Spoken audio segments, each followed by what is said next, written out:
So hi, I'm Raju Dapur from worldofpaintings.com. So like I said, those are all the tools. This is where I'll be sitting. This is my canvas. That's our canvas.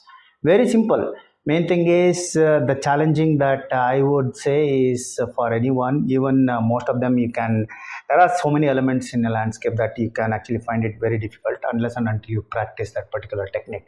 The pressure, how you hold it, especially in this case, the only thing which I see might be little bit difficult is the highlights on the mountain. So we'll see. However it comes, we'll just paint it. But I'll try here. She is going to try there.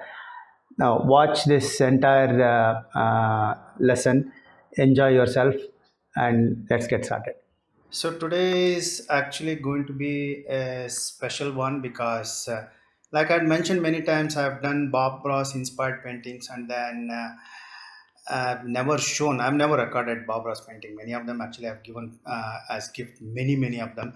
But today, my daughter, here is my daughter. Yes, she is 13.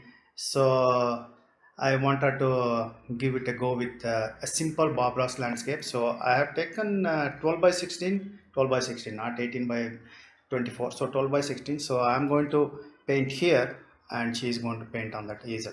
So apart from that, everything like when I say Bob Ross, exactly tools, everything from top to bottom is all Bob Ross. You can see all the materials.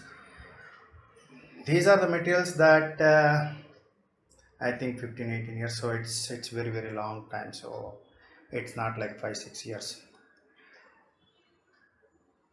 So this is what we are going to do this. So that at least I'll try to put as much as possible so you get an idea of how, if you have followed along Bob Ross, so you will know exactly. But this is just my take because she is going to follow exactly what I'm going to do. Her try whatever, however it comes.